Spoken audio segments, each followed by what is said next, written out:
रायगड स्वराज्याची राजधानी. छत्रपती शिवरायांचा राज्याभिषेक पाहिलेला हा किल्ला. या किल्ल्याचं पहिलं नाव होतं रायरीचा डोंगर. हा किल्ला चंद्रराव मोरे यांच्या ताब्यात होता. नंतर शिवरायांनी 15 मे 1656ला हा किल्ला जिंकून घेतला. रायरीच्या डोंगरापासून ते दुर्गेश्वर रायगड बनवण्यापर्यंत म्हणजे जवळजवळ 14 वर्ष हा किल्ला बांधण्यात केला. या किल्ल्याचे बांधकामाचे काम हे शिवरायांनी त्यावेळेचे सर्वोत्कृष्ट आर्किटेक्ट असलेले हिरोजी इंदलकर यांच्याकडे दिले. जगदेश्वराच्या पायऱ्यावर आजही हिरोजी इंदलकर यांच्या नावाचा उल्लेख आपणास पाहावयास मिळतो. तो म्हणजे सेवेची ठायी तत्पर हिरोजी इंदलकर. या किल्ल्याने अनुभवलेला सर्वोत्कृष्ट प्रसंग म्हणजे शिवराज्याभिषेक सोहळा. त्या प्रसंगी हा किल्ला किती सजला असेल. आज जो आपण रायगड पाहतोय तो म्हणजे पडलेल्या इमारती, ढासळलेले बुरुज, जमीनदस्तू झालेल्या भिंती अशा अवस्थेत आहे. याचे कारण म्हणजे या किल्ल्यावर झालेली आक्रमणे. जर ही आक्रमणे या किल्ल्यावर झाली नसती तर कदाचित आपल्याला हा किल्ला शिवकाळात होता तसा पाहायला मिळाला असता. आता आपण पाहू या किल्ल्याची अशी अवस्था कशी झाली. स्वराज्याची राजधानी असलेला रायगड हा अभेद किल्ला. स्वराज्याचा कारभार इथूनच चालायचा. शिवरायांच्या आणि शंभूराजांच्या मृत्यूनंतर स्वराज्याचे सूत्र पेशव्यांच्या हाती गेले आणि मराठ्यांनी स्वराज्याच्या सीमे आटोक्यापार आणले. त्यानंतर मध्यंतरी काही कारणामुळे मराठा साम्राज्य लहायला गेले. इंग्रजांच्या वाढत्या अतिक्रमणामुळे त्यांनी स्वराज्यावर युनियन जागा फडकवला होता. दुसरा बाजीराव पेशव्यांकडे तेव्हा स्वराज्याची सूत्रे होती. 1815 पासून इंग्रजांचं वर्चस्व वाढू लागलं होतं.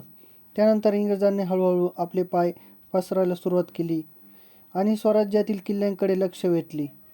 स्वराज्यातील किल्ले म्हणजे बघताच शत्रूला घाम पडणारे.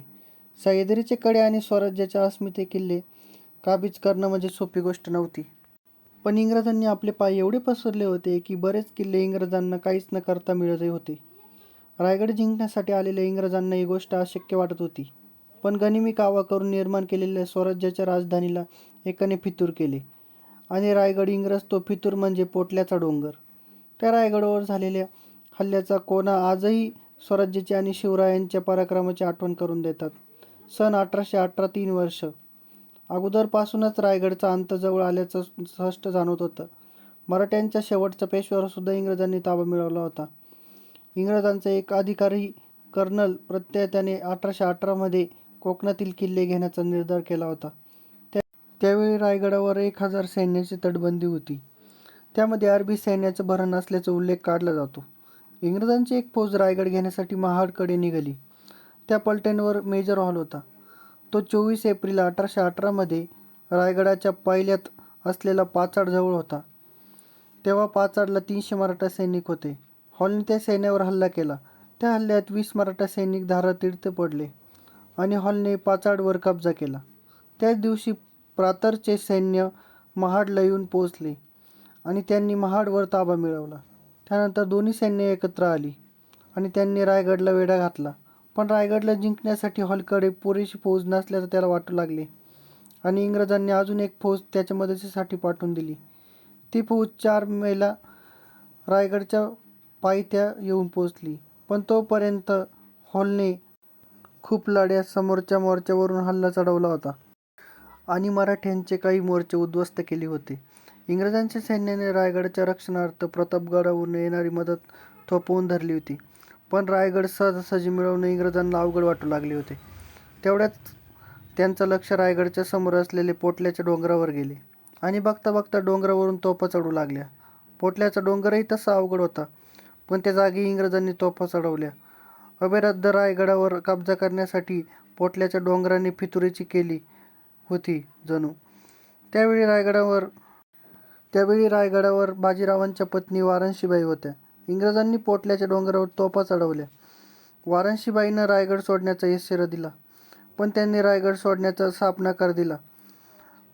पोटल्याच्या डोंगरावरून रायगडावर हल्ला करणे इंग्रजांना सोपं झालं होतं.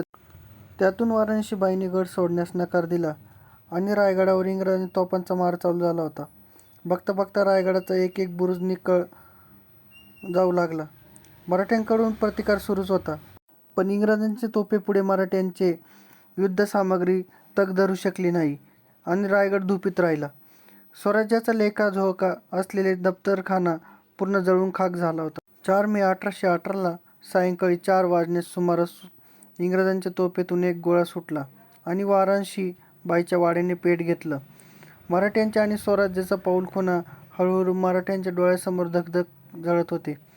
स्वराज्याचा लेखाजोखा असे दफ्तरखाना पूर्ण जळून खाक झाला होता. मराठ्यांना शरणागती पत्करण्याशिवाय कोणताच पर्याय नव्हता. मराठ्यांनी वाटाघाटी सुरू केली तरी इंग्रजांनी रायगडावरील मारा कमी केला नाही. 3 दिवसांच्या वाटाघाटीनंतर तो पानचा मारा थांबवण्यात आला. तोपर्यंत रायगडचे आणि स्वराज्याचे औषध उद्ध्वस्त झाले होते. गडावरील एक घर आणि धान्याचे कोठार तेवढे शिल्लक राहिले नाही. बाकी सगळा गड धुपत जळत होता.